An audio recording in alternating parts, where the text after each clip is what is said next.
I'm starting it now.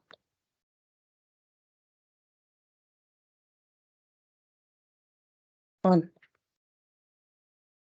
Hello, everyone, and thank you for joining the Biovica Q3 interim report, the second attempt. Apologies for the failure yesterday, where we have a software update issue that created some difficulties for us, but now we're up and running. I'm happy to see that so many are attending. So today we have me, and Anders Morén, our CFO, and Warren Cresswell presenting. And we'll go through, first I'll do a short introduction about Biovica to get you some background about the company and the product. We'll go through the highlights during the quarter. Warren will provide an update with the latest news about where we stand in US, before Anders go through the financials, and I do a summary before we open up for a Q&A session.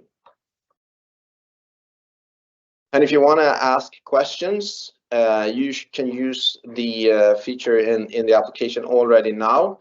If you want to remain anonymous, there's a checkbox you need to check in that case. And we will then at the Q&A session, we will publish the questions and answer them. We will also have our equity researchers, Johan Neres and Danik Shuti, will have the opportunity to dial into the meeting and ask questions. Okay, so first some background about Biovica. The company is founded in 2009, and it's based on research that has been performed at the Uppsala University since many years back. We are now, since 2017, traded on Nasdaq First North Premier. And we still have our headquarters in Uppsala, and in the US we have our headquarters and our lab serving the US market in San Diego, California. We're about 35 people currently, and 13 of those are now working from US. Warren will dive in a little bit more on what we're doing there. We have ISO certification since many years, and that's a foundation also for our regulatory approvals, where we have CE label covering the European markets, and since last year we have a 510K cleared product from the FDA, which enables us to offer the product on the US market.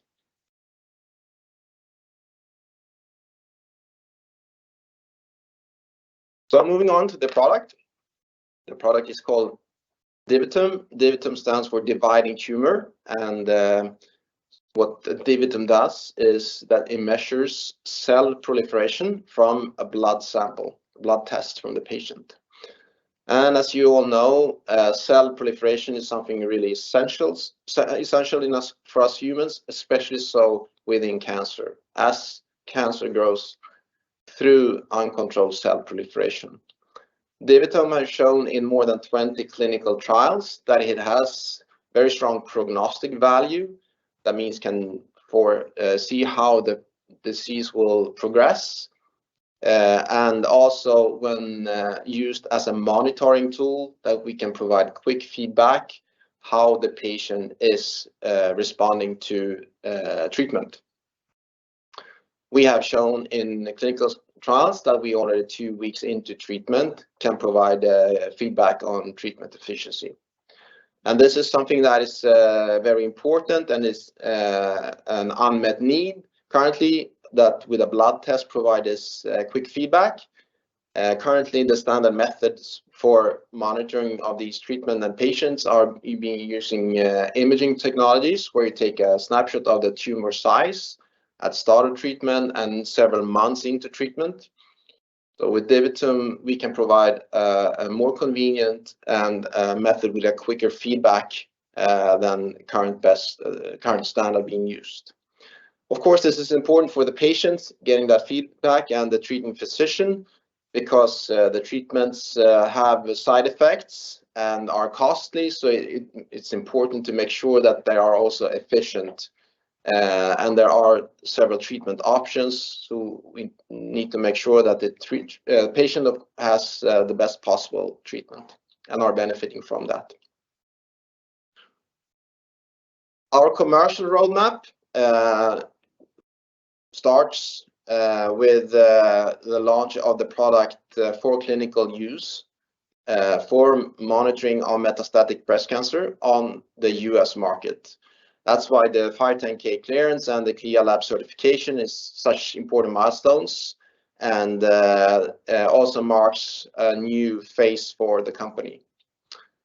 In the US, our go-to-market model is through our own operated CLIA lab, and the next markets we're looking to expand into is the European markets, where we are looking primarily for the bigger countries and the Nordic countries as initial targets, where we'll go to market using a partnership model. Outside of Europe, we're looking to enter the Japanese market using a partnership model as well.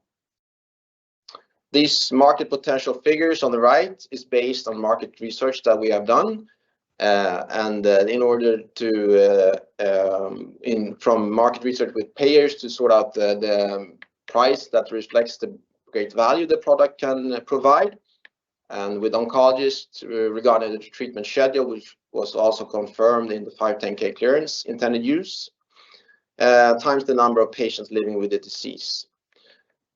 And outside of the metastatic breast cancer area, a natural expansion is, of course, to go into earlier phases within breast cancer, within, for example, locally advanced, where the same treatments that we have already provided such great results in our clinical trials are being used, and we also are participating in clinical trials and expect to see positive results soon. Outside of the breast cancer area, we also have identified several areas that are interesting, that also have this similar unmet needs that we can meet with our product. A good example is metastatic malignant melanoma, where immunotherapies are being used, and we also have strong data together with Karolinska that proves that we can have a value and meet that unmet need within that area as well. And other areas with a similar situation is castrate-resistant prostate cancer and non-small cell lung cancer. The last area on the bottom is our sales for research use to pharma, where we already have been active commercially actually for several years. Currently, we have about 10 pharma companies that we have agreements with, and also doing several projects per company in some cases, and that is also 100% of revenues. You see an increase in that as well, and also a positive response on the 510(k) clearance that we received. This is also an exciting area with great potential. Our ambition here is to further develop these collaborations into co-development projects, where we together with pharma developed a new combination of a new cancer drug and a diagnostic product that is complementary to that drug, so-called companion diagnostics. Okay, if we move on to the significant events that took place under our third quarter for the fiscal year of 22-23. We had one major milestone was the closing of the capital injection that we closed just before end of year. That gave us funds in order to invest in the go-to-market, especially so in the US. And that also led to us hiring the sales rep team from 1st of December.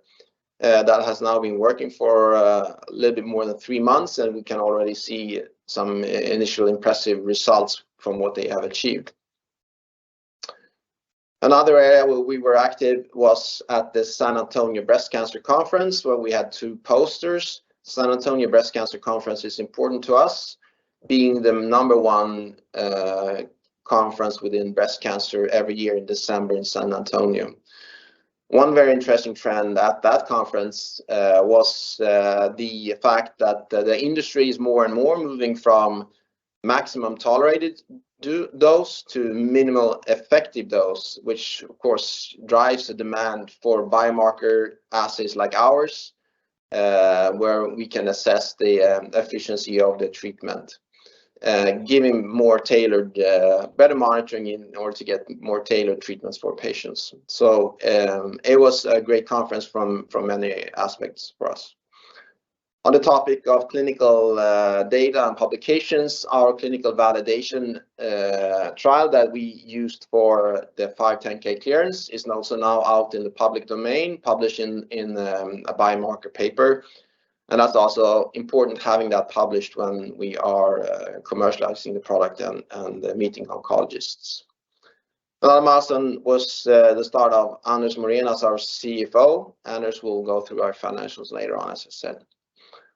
And after the end of the period that ended in January, we had our CLIA lab certification in San Diego, marking the starting point for the lab being able to offer the assay, the product for clinical use as a service. And Warren will cover that in his presentation.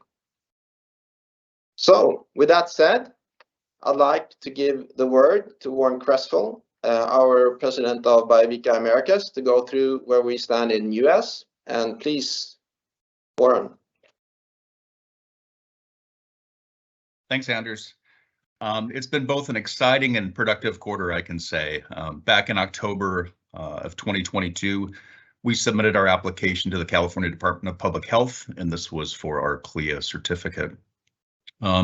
During the time between October and January, when the site inspection actually took place, we worked closely with CDPH and provided them with all the necessary quality documents, answered all the questions before they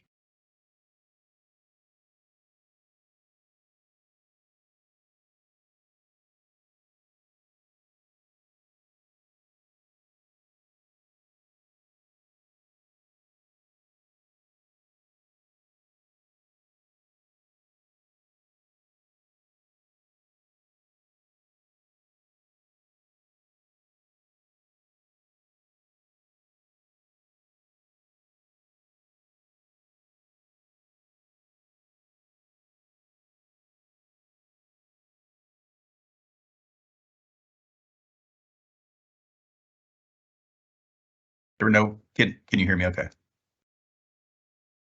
Thank you. Sorry, we had a technical difficulty there. We had a site inspection in January. There were no deficiencies whatsoever, so that just shows what a fantastic job the organization did here running the CLIA lab. About a week later, we received our clinical and public health laboratory license from the state of California, which means we can conduct business in the state of California. And in February, we received our CLIA certificate from CMH. The great thing that's going on is we're able to conduct testing for pharmaceutical and for clinical research, which we've been doing. And we've also been, we're receiving patient samples, so we're very excited about that as well. Next slide.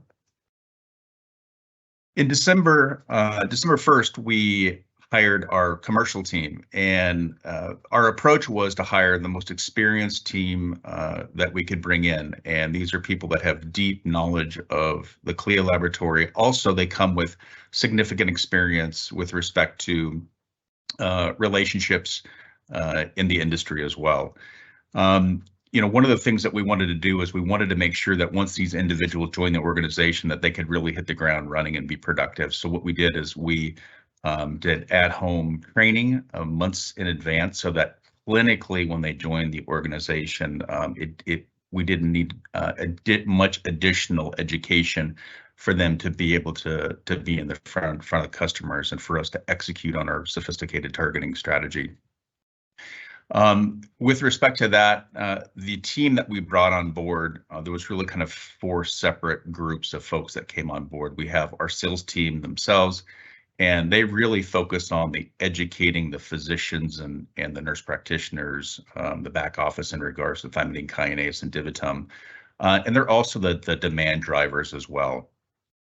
We also brought on market access, and what market access does is they really provide work with institutions to ensure that when physicians want to order DiviTum, that they're able to do so. And they also focus on the contracting side of our business as well. So part of our reimbursement strategy that I'll talk about is client bill, where we actually contract directly with institutions so that when we receive samples in, we bill the institution versus billing an insurance company, and they focus on that.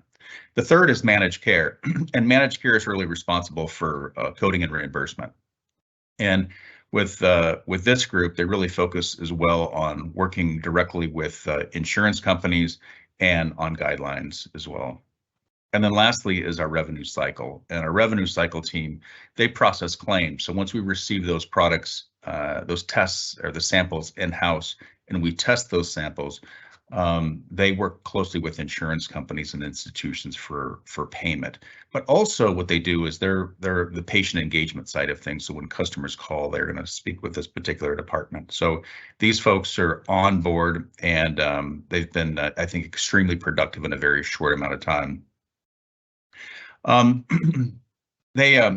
of our sophisticated targeting strategy takes into account a number of different things. One of the focuses to be able to focus on NCI centers and NCCN centers, academic institutions, cancer centers, key opinion leaders, regional thought leaders. We also take a look at insurance distribution across the US. There's different insurance companies that focus on different geographies, and also relationships. And we know that there are about 7,500 medical oncologists that focus pretty heavily on breast cancer, and that 10% of those make up about 50% of the total addressable market. So as part of our targeting strategy, we really focus on that top 10% of medical oncologists. In the last few months, we've been able to have clinical discussions with 50% of the 63 designated NCI cancer centers that treat patients, which is very impressive. We've also been able to have meetings and clinical discussions with 20% of those top 10 oncologists that focus on breast cancer.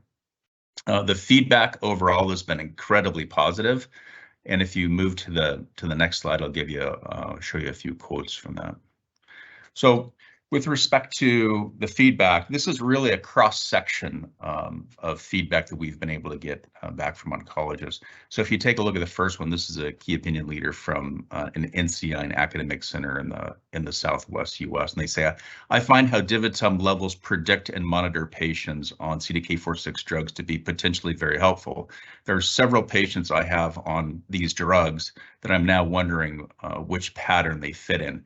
And what they're talking to specifically is it was a study, BioItaly study, that used DiviTum, and by looking at patients at baseline day 15 and day 28, the pattern that gives off of those particular sample dates, that helps a physician understand what the progression-free survival is for the patient on a CDK4/6 inhibitor.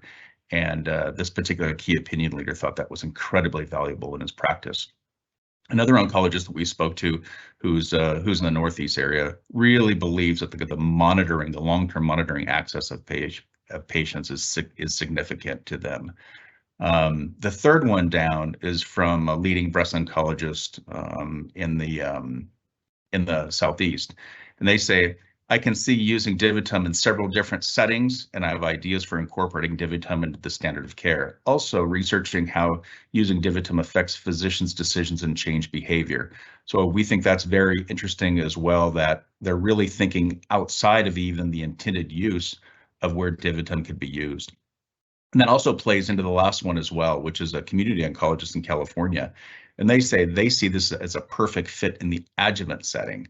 And the adjuvant setting, of course, is very large. These are patients that have already gone through surgery, potentially radiation or maybe chemo, and they're being monitored. And they think that there's a significant opportunity there as well. So overall, the feedback has been very, very positive. Next slide. So from a reimbursement perspective, this is one of the core things that we're working on as well, very important to the business. There's really 3 channels here that we're focusing on, one of which is Medicare. And from a Medicare perspective, we have applied for our credentialing with Medicare. The application has been submitted. There's already been a site visit to our organization, and we anticipate having the credentials sometime next month. What this allows us to do is it allows us to be able to submit claims directly to Medicare.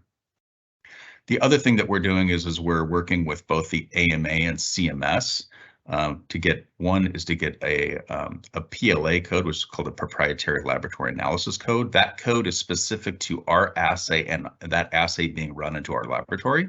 So we're working with the AMA on that, as well as CMS from a pricing perspective. So initially, when we launched the product, what CMS allows us to do is to use a miscellaneous code, which we will do from day one, essentially.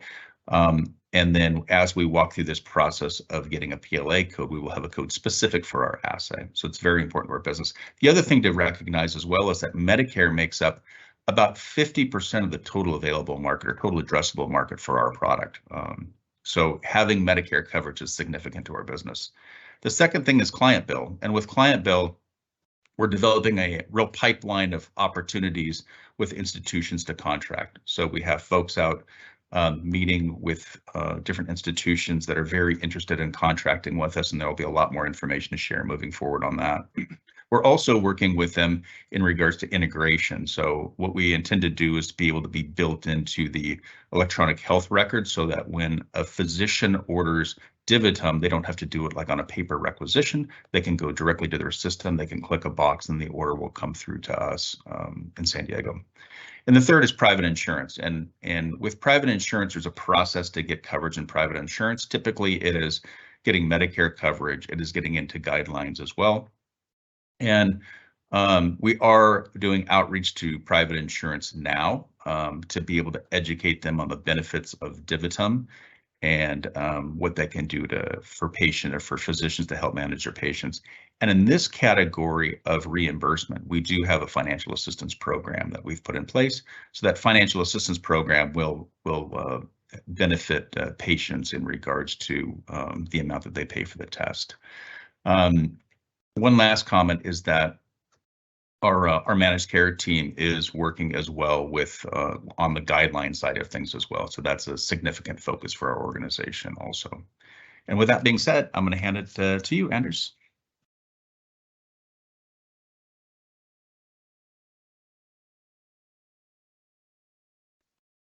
Thank you, Warren. Few slides on the financials. See if I can click the slides like that. So net revenue for Q3 were about 1.3 million Swedish kronor. Last year, same period, it was 314,000.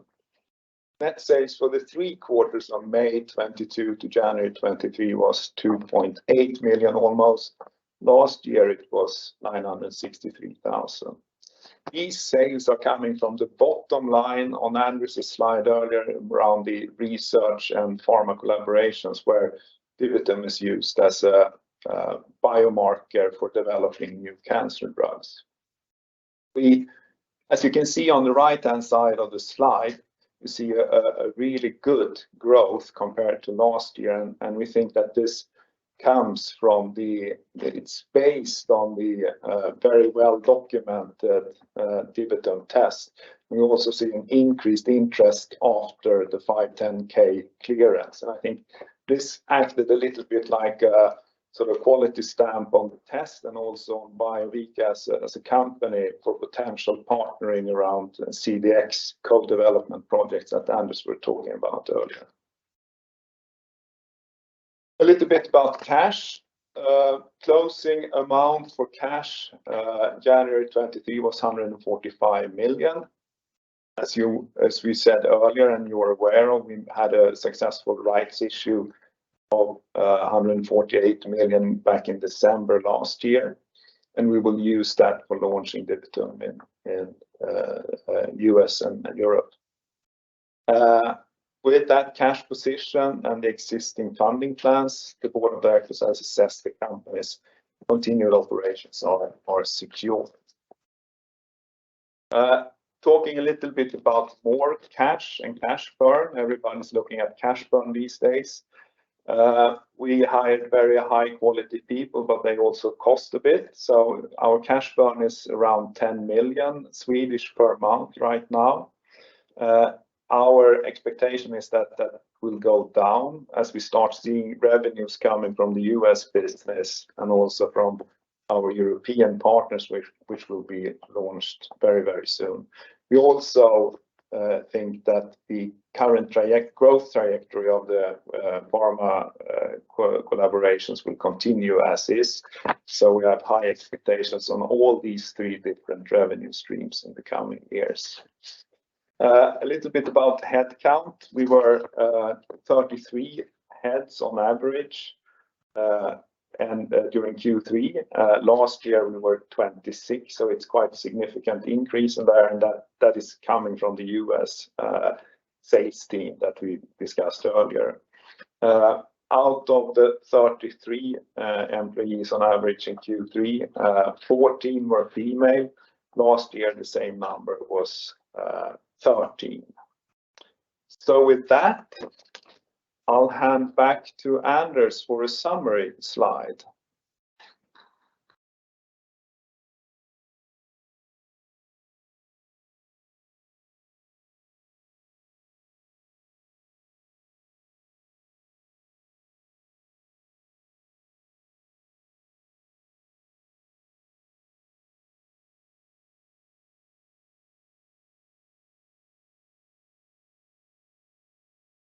Thank you very much, Anders.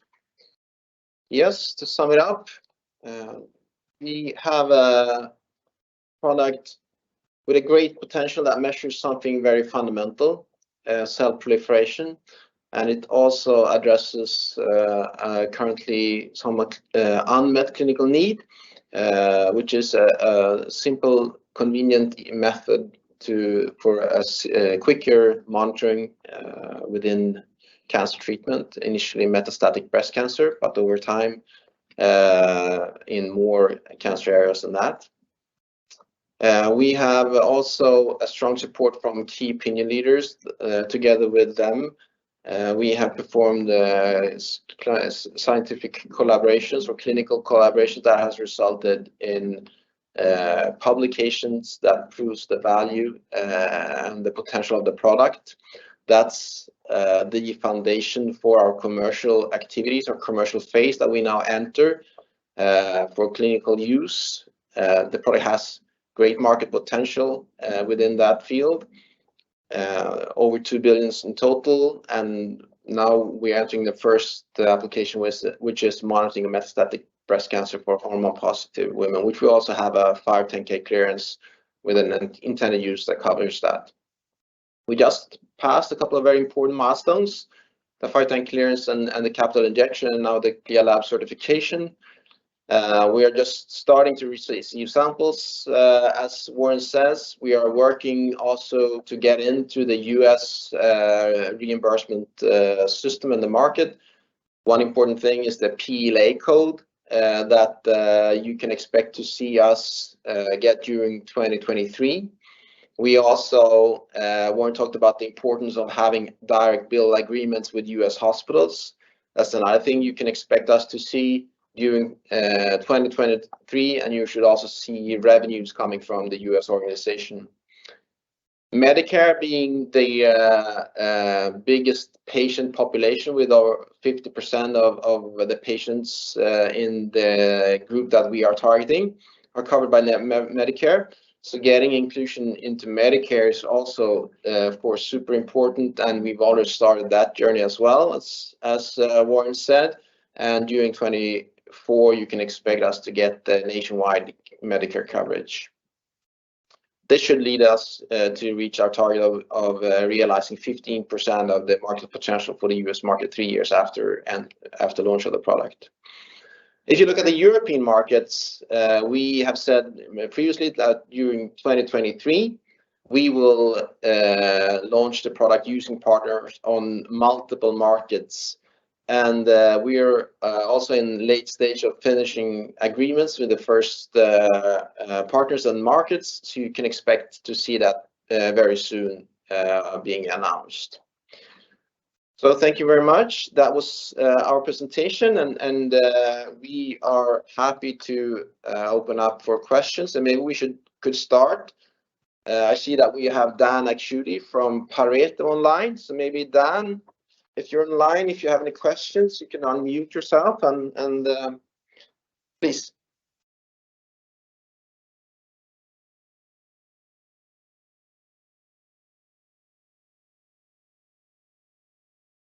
See that Dan is still muted. Maybe seem to be blocked. Maybe Helle, if you can look at if there's an issue.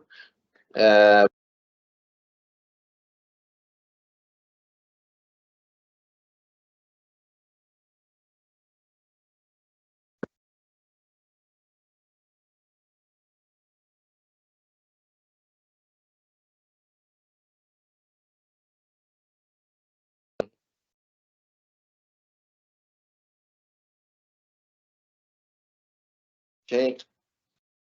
Right. Well, let's do like this. We seem to have problems with that as well. I think we have a lot of questions, so I'll move into that. And then Dan and Johan now. Can you Dan. hear me? Yeah, perfect. There we go. Thank you, Thank you. for taking my questions, and congrats on the progress. So really exciting progress and exciting percentages mentioned by Warren. And you also mentioned early that you have been receiving patient samples. So is this already now patient samples that you can handle at the CLIA lab? So basically your sales have started? Yes, I think Warren, if you can maybe elaborate a little bit on what you mentioned earlier in your presentation. Yes, absolutely. And thanks for the question.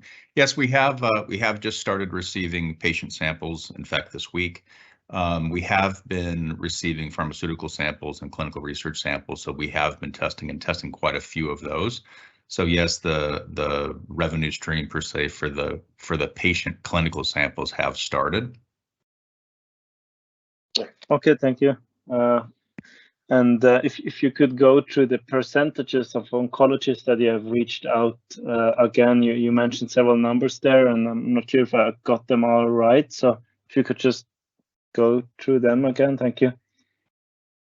Yeah, sure. I don't have the total number in front of me, but in regards to the ones that I indicated in the presentation, our real focus is focusing on the top 10% of the oncologists that have essentially written CDK4/6 inhibitors. So they are managing patients with metastatic breast cancer. The top 10% of those patients are 750. We've had clinical discussions with 20% of those, so 150 of those we've actually sat and had presentations with. Specifically, we've had engagement with many more than that, but in sitting down and having a clinical discussion, it's 150. Okay, amazing numbers for such a short time. So I guess you could use that prior the lab certification already. I guess that didn't happen all after. Yeah, exactly. So our strategy was when we brought the team on, our strategy was when the team joined the organization, we wanted them to be productive immediately. So we did a lot of work before they joined the organization to ensure that they were trained in regards to what thymidine kinase enzyme was, what DiviTum was, so that when they joined the organization, there was very little work in regards to onboarding and clinical training. We had already done the work in regards to the targeting side of things. So when they joined the organization, we could immediately have them out in the field, meeting with physicians and leveraging all of their existing contacts as well. So we've been extremely productive since the day they joined the company. Great, thanks. And the last question, so if you look at these numbers now, then would you assume that you reach profitability in 24 and you assume $300 million in 26, considering your market estimates? Is that correct? I can answer that. We haven't given that precise estimate yet. We will be coming back with more precise estimate when we get more feedback from the market. So so far we will just keep with the guidance that we have given so far, 15% of market potential, which I see that you, for instance, Dan, has modeled in your estimates, and from that we think that your estimates is pretty accurate and in line with what we are looking at as well. So, yeah. Okay, thank you. Thank you. All right, Johan and Nerus, if you could try to unmute yourself, see if you have any questions. Microphone is still muted, Johan says. Well, maybe Helle, you can help us fix that the way we did for Dan. No? Is it Johan who should unmute, or is it we? Should we? Muted. Oh, all right.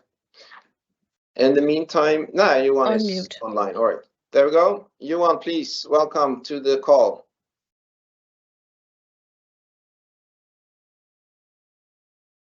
You are unmuted, but it still seems to be some issues with the sound.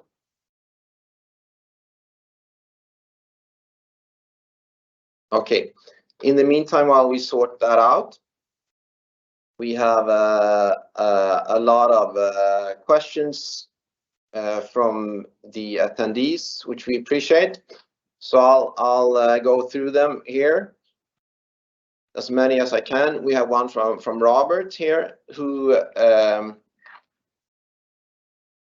see if I can publish it.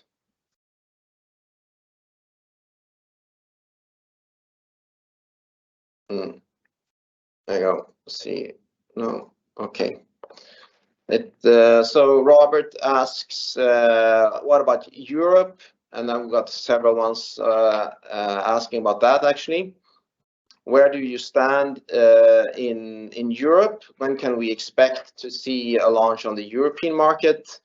And that is, as I said in my presentation, we are negotiating with several partners, and we're very close in closing that. We've said that we will be announcing that within the first quarter of 2023, and we still believe that we will be able to deliver on that promise. Another related question to that, also Robert, is will Biovica need to open new labs in new geographies to access new markets, such in Japan or other markets? This is actually a really good question, and something that will be when we open up in Europe.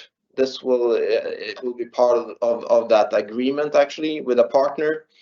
We will have labs in Europe, maybe not in every country. So we're planning to see what geographies we can have labs for efficiency and coverage, that combination.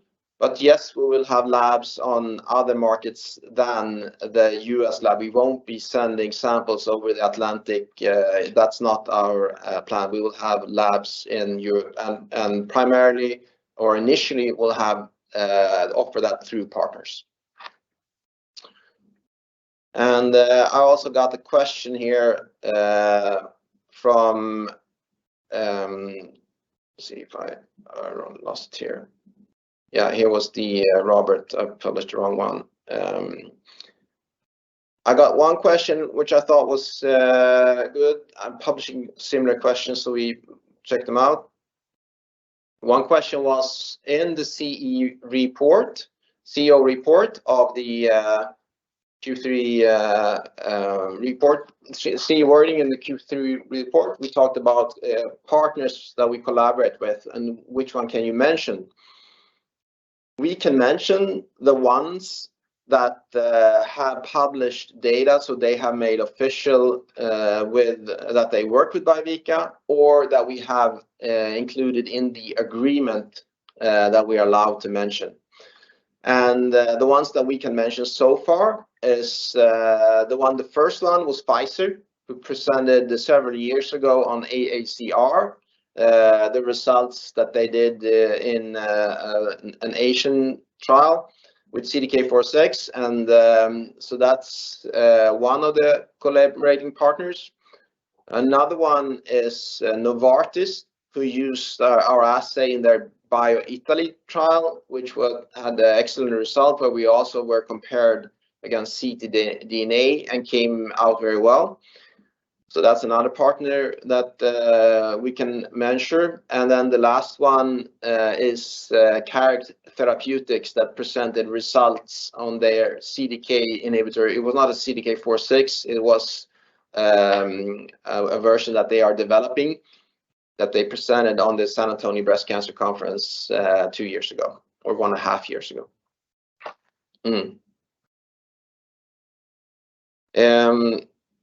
Yeah, here's a US question that I will hand over to you, Warren, and I'll read it and maybe you can respond. The question is, how many private insurers do you expect to have meetings with before end of first half of 2023?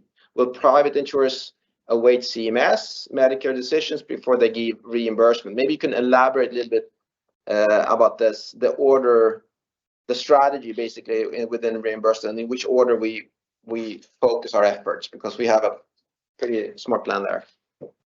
Yeah, absolutely, Anders, I can answer that. So with respect to reimbursement, as I indicated in the presentation, there's really kind of these 3 prongs to our strategy, one of which is the Medicare coverage strategy, one of which is this client bill or direct bill, where we're contracting with institutions specifically. The third is private insurance.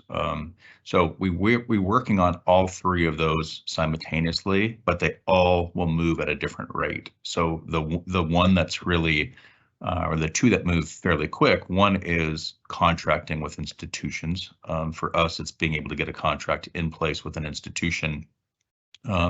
Once that is in place, when we receive samples from that institution, we essentially invoice that institution, we get paid, and then they have contracts with existing payers that they'll get paid on. So that's one of the core strategies that we have. The second is obviously the Medicare side of things, because as we've indicated, approximately 50% of all of our patients are 65 years or older that would use DiviTum, which means, and it's a huge advantage for us, because when we get Medicare coverage, essentially 50% of our market will be covered by Medicare. So for us, that's a real core strategy. There's a universal CPT code we can use for reimbursement at the beginning, but as we move forward, in fact, we're going to submit an application for our PLA code, work with the AMA on that, work with CMS on pricing, and as Anders indicated, by 2024, we'll have national coverage on that, we believe. But the third is private insurance. So with private insurance typically looks to see if you have coverage with Medicare, and they also look at guidelines and they make decisions. Then that's not all insurance companies, but that's typically the pattern, and that's what we're doing. We're focusing on Medicare, we're focusing on guidelines, but at the same time, we will engage insurance companies, because the one thing we don't want to do is wait until we have Medicare coverage and we're in guidelines to open up that discussion. So those discussions are going on today, where we reach out to these insurance companies and educate them on thymidine kinase, educate them on DiviTum. In regards to giving you an exact answer of how many insurance companies we're going to engage, I can't provide that information to you. However, it's significant, and it's also, there's lots and lots of insurance companies in the US, so it's also about prioritizing which ones you focus on. So if you take a look at the top, 5 or 6 insurance companies, they probably make up, 80% of the insured lives. So of course, those are the folks that we focus on. Thank you, Warren. I'll continue with another question here. Robert asks about, in this CEO comments, it is a question, this is a quote, "They understand the value of measuring cell proliferation for metastatic breast cancer as well as in other areas. I'm eager to understand what other areas does this hint to physician interested to use DiviTum off-label." And maybe, yeah, I could start elaborating a little bit on that. Maybe you can fill in, Warren. But the way it works is that I'm moving to the quotes here.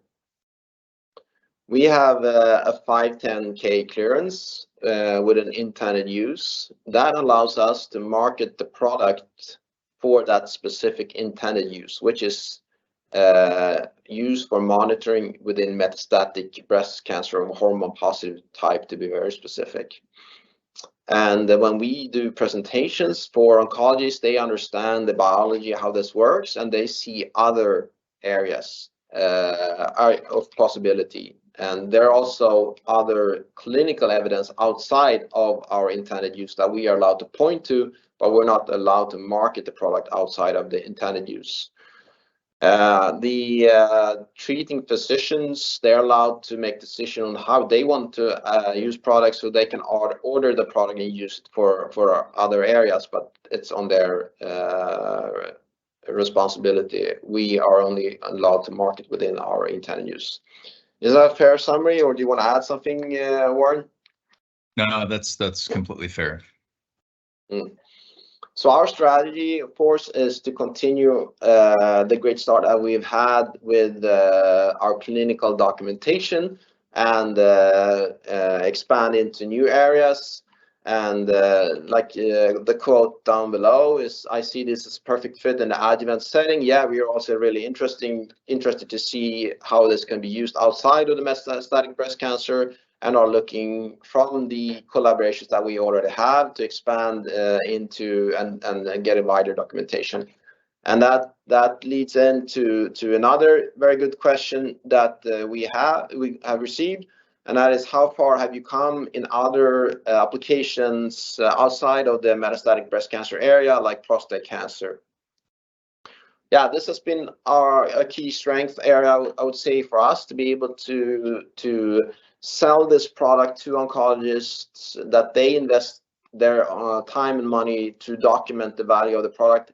And the reason they do that is that they see the value for the patient, of course. And for us, it has given us the opportunity to get documented the value of the product. And currently, of the other areas, if you start within breast cancer, we're already involved in clinical trials within a neoadjuvant setting. That's just before the metastatic earlier phase from metastatic. So that's really interesting to see the outcome of that, and we expect to have a positive outcome since it's the same type of drugs being used in the metastatic setting where we have successful data. And if you look at outside of the breast cancer area, I'd like to highlight the work that we have done with Karolinska on malignant melanoma, metastatic malignant melanoma, on immunotherapies. That area has great potential, and immunotherapies are being used very widely, not only within metastatic melanoma, they have a strong foothold there. So we are keen to repeat that results on a larger patient population, to give the results more weight and to be able to use it to expand the use of the product outside. So we're active in that area. I will come back when we are starting new trials or are having results to present. All right. Yeah, I think that was the question. There's one here that you already answered. Warren, have you sold a single test in US? Yes, we have. Johan Nerus, I see that you're unmuted. Should we do a last attempt to get you online? Perfect. Am I live? You are live. We can hear you loud and clear. Good. Excellent. And congratulations Practice makes again. Perfect, I hope. Yeah. Congratulations again on the progress made around the certification, and a few questions then. It's pretty clear that the first target group is the contract related, and that's presumably also related to the NCI and IDN network. I presume that you will press release when you do progress with the contracts eventually. Yeah, that's a very good in Warren's presentation. He gave an overview. We are actually talking with IDN. Maybe I can give the word back to you, Warren. You can elaborate a little bit. What is an IDN? Why are those important? Why are we talking to those guys? And how much progress have we made? Yeah, absolutely. So we have, I think the answer of press release is absolutely, we would want to do that. Ideally, even use the institution's name if possible. Sometimes they will agree to that, sometimes not. Certainly, our focus is on NCI and NCC and designated centers, but also, you know, there's other cancer centers, academic institutions, and also institutions that really act as both in providers, you know, like a hospital, and also insurance companies as well. These integrated delivery networks, they look at both sides of it, and it's very important that we work closely with those as well, because when you're not only the provider and the insurance company, you know, you're really looked at as is not only making the best clinical decision, but potentially making the best financial decision in regards to how to manage patients. And there's a lot of weight that comes with that, and we are working with, or just starting to have discussions with, had several discussions with an IDN here in the U.S. That, you know, I think if we're able to finalize an agreement or get an agreement with them, I think it'll be pretty significant, very significant for our business moving forward. So that is part of our strategy, is working with IDNs across the country as well. Yes, and to my understanding, these networks can include several rather large and powerful centers and hospitals. That's exactly right. That's exactly right. It's not, you know, typically one center. It's a group, and so it does become very significant in business when you're able to make an arrangement with those organizations as well. And typically, when you make those arrangements as well, is you actually are able to often get data back from them as well, which can help out if they're interested in looking at indications outside of the current indication of DiviTum. This is where some additional value comes as well. So, for instance, some of those other indications that Anders mentioned, they have the same interest in that and others. I mean, one of the things they come back with us when we start talking about DiviTum itself is they typically say, well, what about, you know, this cancer or that cancer, or the adjuvant setting or the neoadjuvant setting? And, you know, we have to sell on label. They're very interested in those other applications because they look at it to a certain degree as, you know, a proliferating cell is a proliferating cell. And this can be very beneficial to us when we do these agreements. And if they want to do some additional clinical research, which they typically do, we can benefit from that data as well. Yeah, that's interesting, because a fair proportion of these centers are obviously proactive in terms of research and progression as well, and they might be likely early adopters. Absolutely, and many of them as well. They really, you know, they market themselves as, you know, leaders in cancer, and so they definitely are looking for a product like DiviTum that sets them apart from other institutions as well. So there's a real benefit from them as well, not only to manage the patient better, to give the patient a better opportunity or better outcome, but also from a marketing perspective, as it also helps them in influencing patients to come to their system for treatment. So some practical related issues then.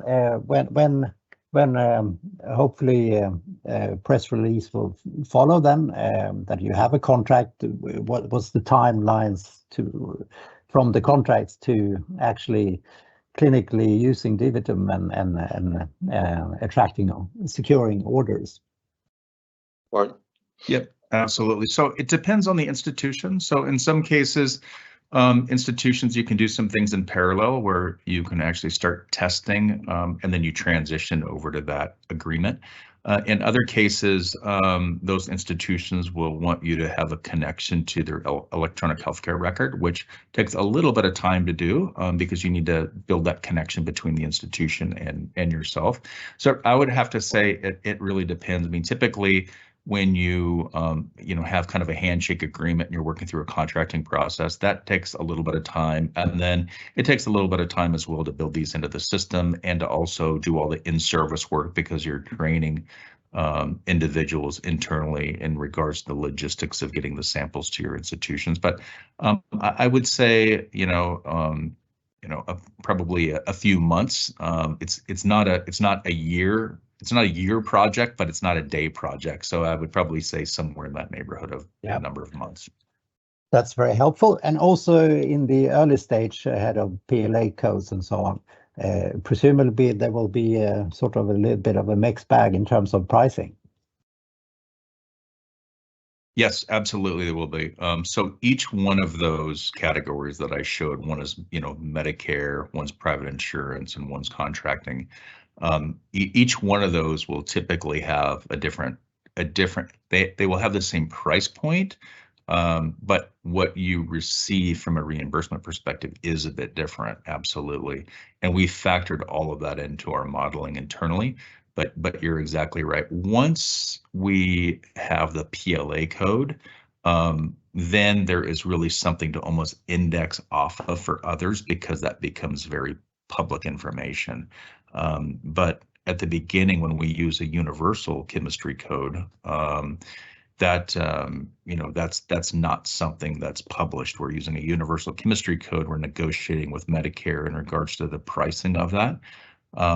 But once we're able to establish a PLA code, prices tend to kind of converge close to that price point. But you're exactly right at the beginning, depending on the channel that we build our business in will be a different price point. And that's, of course, one of the things why we're so interested in client bill, is because as we sign these client bill contracts, it gives us certainty in regards to what we're going to get paid and the time frame in getting paid, because that's the other piece, is that depending on the channel, you get paid at different times. So there's some deep thinking when it goes into the strategy in regards to how do you actually get paid an appropriate amount at the beginning, and how do you build a business that for sustainable growth and making sure that you can get paid for a long term. Yes, and a clarification also, you were talking about and writing about the ambition to secure direct billing. Is that mainly related to time to actually bill and cash flow, or is it also related to the logistic of the clinical treatment? Yeah, so I apologize a little bit in respect to, unfortunately, there's a number of ways to say the same thing here. Direct bill is the same as is client bill. And so it's the same thing as we receive a sample from an institution, and instead of us billing an insurance company, whether that be public or private, so whether it be Medicare or whether it be a private insurance, we bill the institution that sent us the sample, and then they pay us within the standard terms, net 30, net 60, whatever we agree to, at a particular price. And the probability of payment from those institutions is high 99%. It's unlike other channels. And what about the prospects of, you mentioned that the ambition is to secure PLA codes 24. And you will presumably approach Medicare earlier than that. And what's the prospects of actually getting clinical use from Medicare in terms of the sort of other codes, hybrid codes? So already late 23, sorry. Yeah. So the real benefit with public insurance is that the process is very well defined. And what we're able to do is we're able to use an existing code that's in the marketplace today. It's a universal chemistry code is the code that we will use. So as we receive Medicare samples, we'll be able to bill for that code. Now, there's a process in regards to getting a PLA code, and there's a process that starts. It's a kind of a once-a-year process that starts. Ironically, that process starts at the beginning of April, and we are completely set to be able to submit our application in time at the beginning of April to start that PLA code process. If we had waited till June, we would have to wait all the way back until the beginning of April. So, you know, some of this, we've been very strategic in making absolutely certain that the lab that we receive the CLIA certificate, that we received the first samples in, that we had all the appropriate people in place, so that we could do the submission for the PLA code, and that happens prior to April 6th. And then when you're in, once you do the submission on April 6th, there's a standard, you know, calendar of events that happens, and there's two things that happen simultaneously. One is working with the AMA to get the PLA code. The other is working with CMS, and there's two ways to be able to get payment on this. One is called a crosswalk and one is called a gap fill. And we will walk through that process with CMS to negotiate the price for DiviTum. So we feel that we have a very good plan in place. We feel that there are good predicate devices in the marketplace that we can point to. So I think from that, and we have the right people in the organization to be successful doing this. And should we expect some clinical use based on CPT codes already late 23 ahead of the PLA code? Oh, absolutely. We will receive all the samples that come in. If they're Medicare samples, we will submit those through Medicare with a universal code. Absolutely. And we actually do the submission. It's not even through Medicare. It's actually through an organization called Noridian, which is a Medicare administrative contractor. That's how Medicare works. And we'll have that. We have a dialogue going with them. So that's all part of it. Yeah. Thank you. That's useful. And finally, you have extended the number of collaboration with the pharmas, and so I have two questions on that side. Do you expect these sort of collaborations to advance into formal development partnership already 23? That's our ambition, that we should at least do that within the fiscal year of 23-24. We haven't named it as a milestone because we're a little bit dependent on external factors, but a little bit is a numbers game. We have now a portfolio of several collaborations, and we expect to at least get one of them into the next level, you could say, which is a co-development project. And we hope to come back with that as well. But yeah, that's definitely our ambition. Interesting. And these activities are clearly generating some sales and test demand already now. And what can we expect in terms of scaling up 23, 24? Yeah. Is it something to be said about that? The way you can see it now, currently we have mostly, we sell kits or we perform it as an analysis services for our partners. And a lot of the partners are based in the US. So having the CLIA lab in San Diego offers an opportunity to easier provide them with this service. We also provide them with advisory services.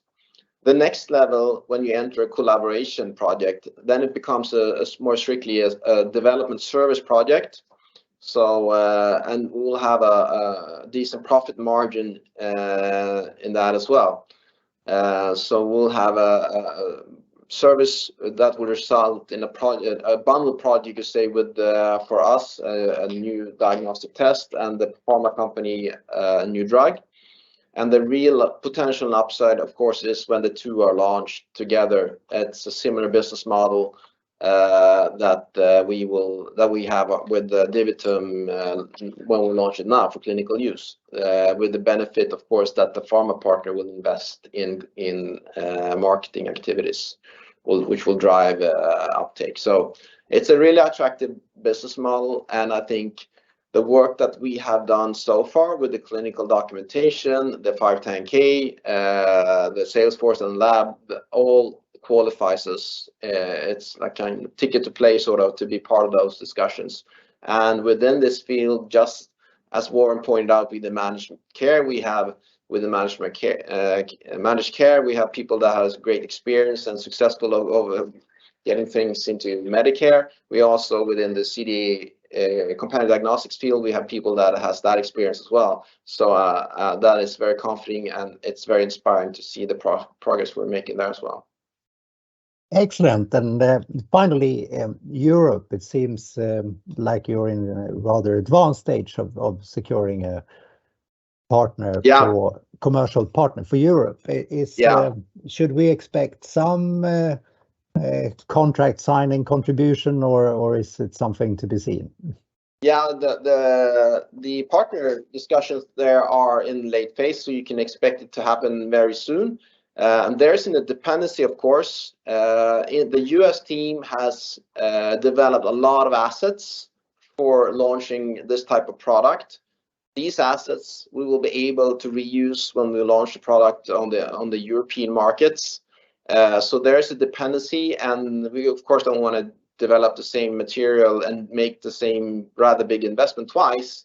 So this is why we're doing it in sequence, but you can expect it to happen really soon, and also that we will benefit a lot from all the work that we have done in the US that we can put in the hands of our European partners to accelerate their go-to-market efforts. Okay, thank you. Thank you. Thank you very much for listening today. Once again, sorry for the inconvenience it created moving this a day forward. However, I see that we have a lot of attendees. We've got a lot of good questions, so we appreciate that. And I just want to say thank you and wish you a great weekend, you all. Thank you.